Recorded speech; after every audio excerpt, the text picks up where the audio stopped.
But is that you, Aling Atang? Of course, it's I, Polish boy. Who did you think it was? Carmen Rosales? You don't like Aling Atang. I had my haircut. Do I look so horrible? Oh, no. You look just wonderful, Aling Atang. For a moment, I thought you were your own daughter. I thought you were Kikay. Oh, you are as spokero as ever, Tony. But come in. Here, sit down, Tony. How is your mother? Oh, poor mother is terrible homesick for Tondo, Aling Atang. She wants to come back here at once. How long have you been away? Only 3 months. Only 3 months? 3 months is so long for Tondo native to be away from Tondo. Ay, my kumare, how bored she must be out there. Well, Aling Atang, you know how it is with engineers. We must go where our jobs call us. But as soon as we finish the bridge in Bulacan, Mother and I coming back here in Tondo. Yes, you must bring her back as soon as possible. We miss her whenever we play Panggigi. That is she miss of all. Now I understand how she feels. Your mother could never approve Shana, Tony. Once a Tondo girl, always a Tondo girl, I always say. But I wonder if that's true after all. Look at my Kikay. She was over there in America for a whole year. And she say that she never felt homesick at all. When did she Kikay's arrive, Aling Atang? Last Monday. I didn't know she had come back from New York until I read about in the newspaper. That girl arrived all last Monday. And look at what happened to me. When she first saw me, she was furious. And she said that I need to complete overhauling. She dragged me off to a beauty salon. And look what she had done to me. My hair is cut, my eyebrows are shaved, my nails are manicured, and whenever I go to market, I must use lipstick and rock. All my kumares are laughing at me. People must think I have become a loose woman, and at my age too. But what can I do? You know how impossible it is argue with Kikay. And she say that I must learn how to look and act like an Americana because I have a daughter who has been into America. Yes, Mayo! Do I look like an American? You look just wonderful, Aling Atang. And where is she now? Who? Kikay. Is she at home? Of course! She is at home. She is still sleeping. Still sleeping? She say that in New York people do not wake up before 12 o'clock noon. It's only 10 o'clock now. Besides, she has been very busy. Oy, that life of that girl since she came home. Welcome parties here and welcome parties there. Visitors all day long. That girl has been spinning around like a top. Well, will you just tell her I called? To welcome her at home. Oh, and will you please give her these flowers? But surely, you're not going yet, Tony. Why?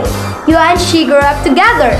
Sit right down again, Tony. I will go and wake up her. Oh, please don't bother, Aling Atang. I can come back some other time. You wait right there, Tony. She'll be simply delighted to see her old childhood friend. And she'll want to thank you in the person of these flowers. How beautiful they are, Tony. How expensive they must be. Oh, they're nothing at all, Aling Atang. Oh, Tony. Yes, Aling Atang.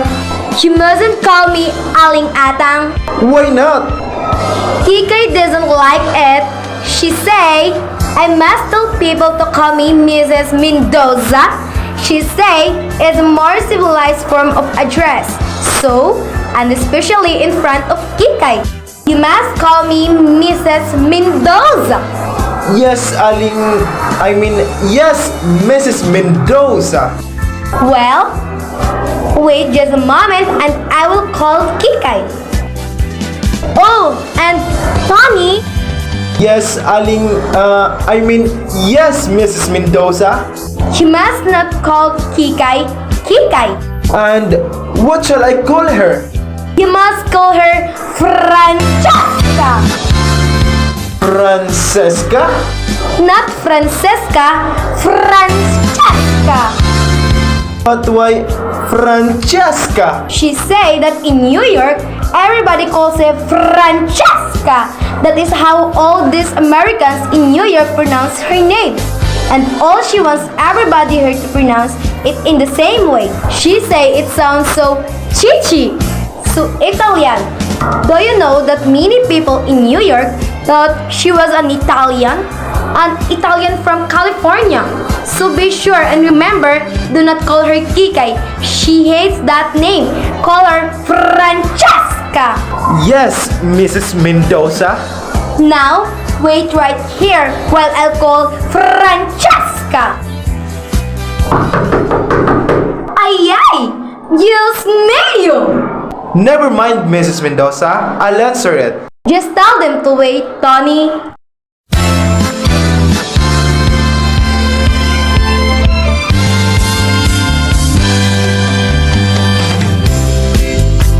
Tony! Totoy! Your old son of your father? You big god about you! Mayroon ba tayo dyan? You asked me that, and you look like a walking gold mine. How many depots have you been looting, huh? Hoy, hoy, hoy! More slowly there. It's you the police are out looking for. Impossible! I'm reformed character. Make way for the Tondo boys. Bang, bang. Good to see you, old pal. Here, have a smoke. I thought you were in Bulacan, partner. I am. I just come to say hello to Kikay. Tony, I've been hearing the most frightful things about that girl. People are saying that she has gone crazy. No, she has only gone New York. What was she doing in New York? Studying hair culture and beauty science. She got a diploma. Uy, imagine that? Our dear old Kikay. Pardon me, but she's not Kikay anymore. She is Francesca. Francesca? Miss Tondo have become Miss New York. Our dear old Kikay is now an American. Kikay? An American? Don't make me laugh. Why? I know that girl when she was still stealing rice cakes. Puto kayo dyan! Bili na kayo ng puto! Remember when we pushed here into the canal? She chased us all around the streets. Nako, how that girl could fight. Dear old Kikay. Why? It's Totoy! Nina! My own! And Tony too? What's all this? A Canto Boy reunion? We have come to greet the lady from New York.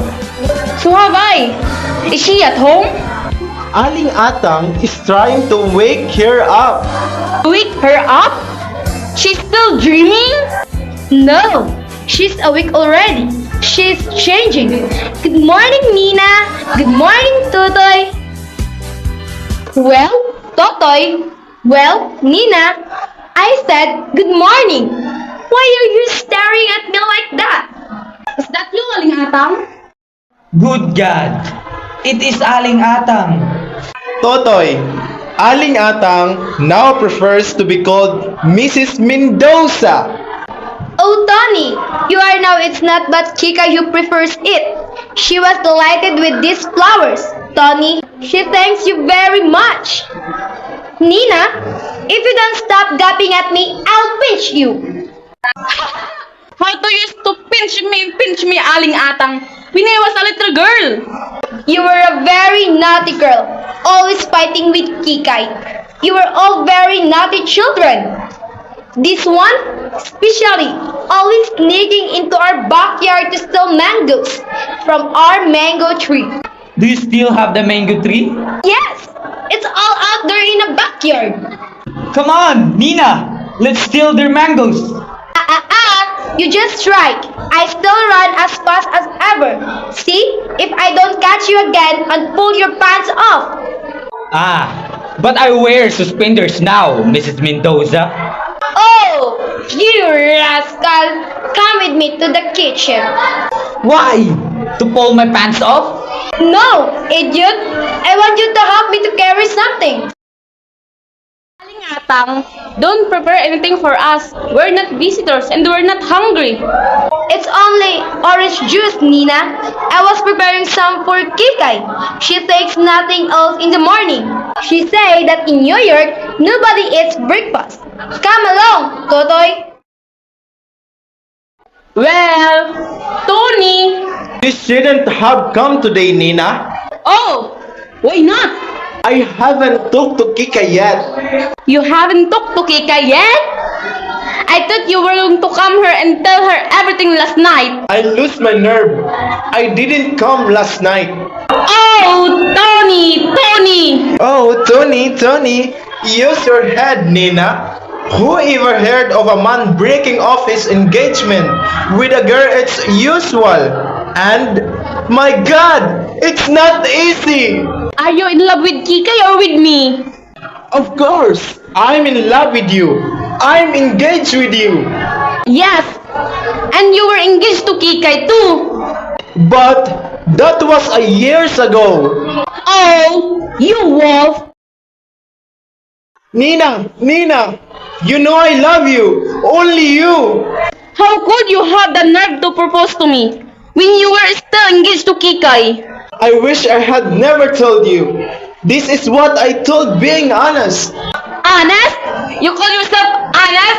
Getting me to fall in love with you when you were still engaged to Kikay? I thought I didn't belong to Kika anymore.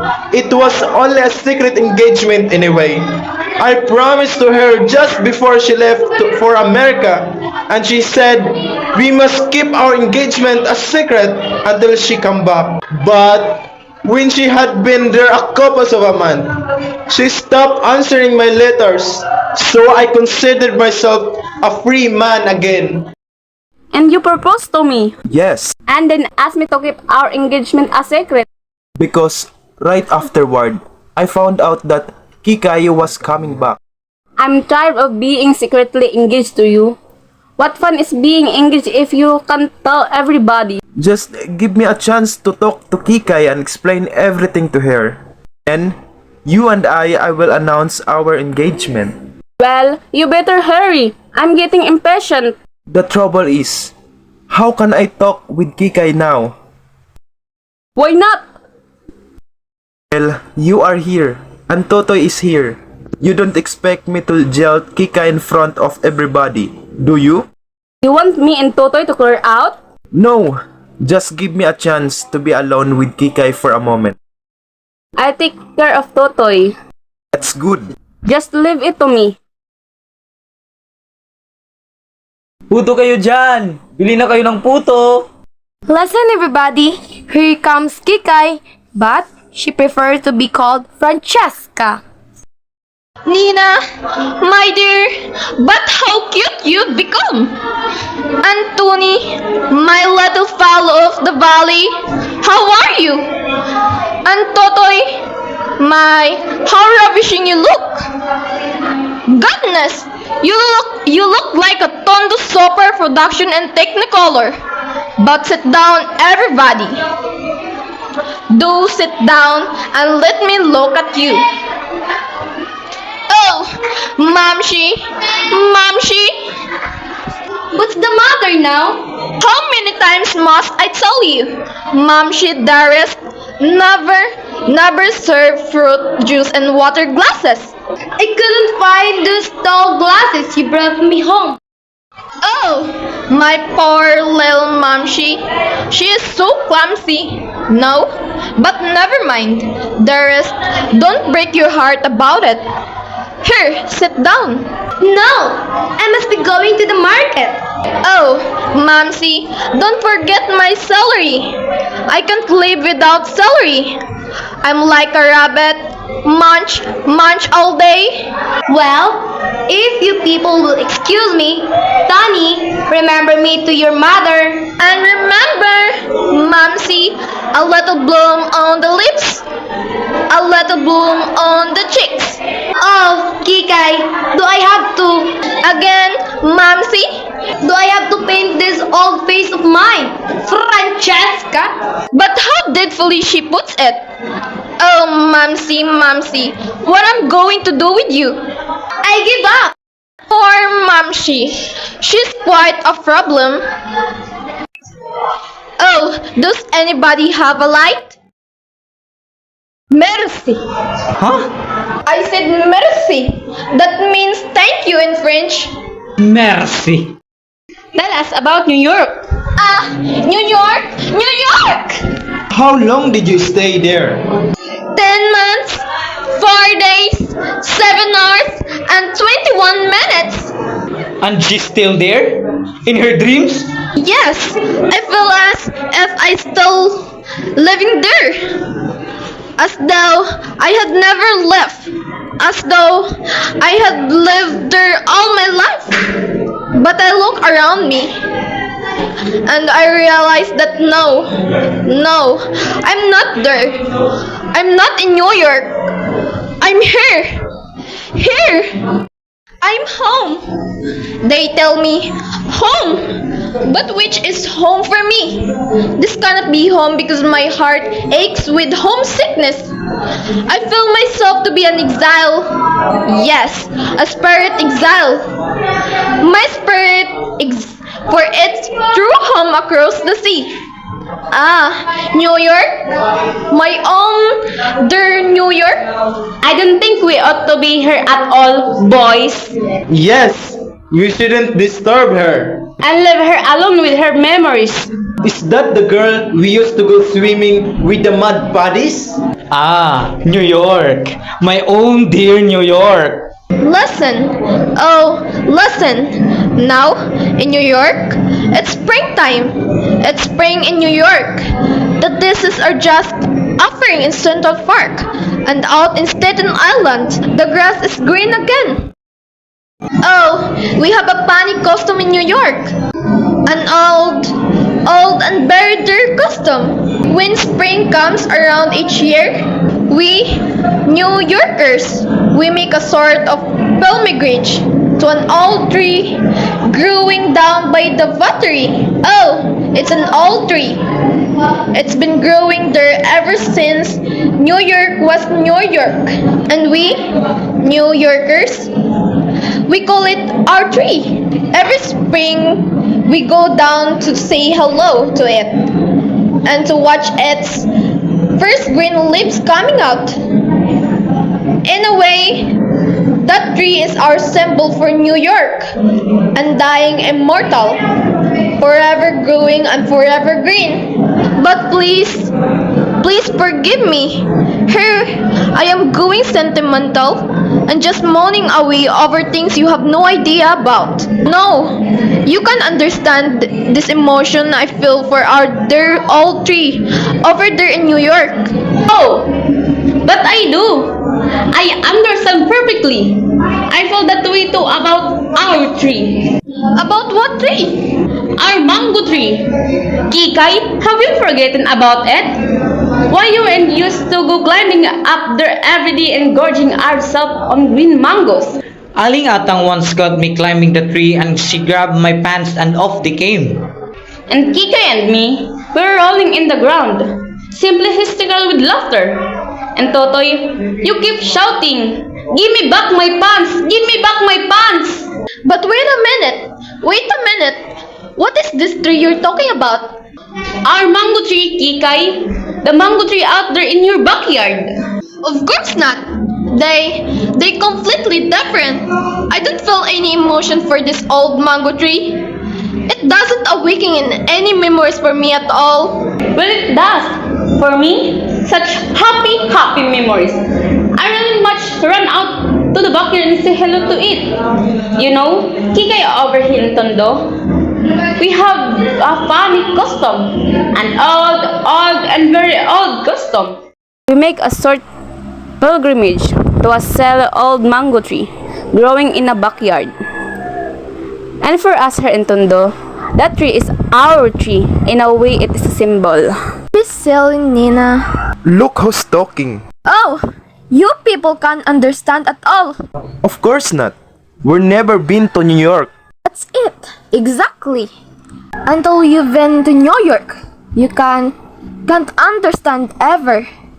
Oh, believe me, not to live in New York is not to have lived at all. The tree of ours over there, it doesn't stand for kid stuff and childish foolishness.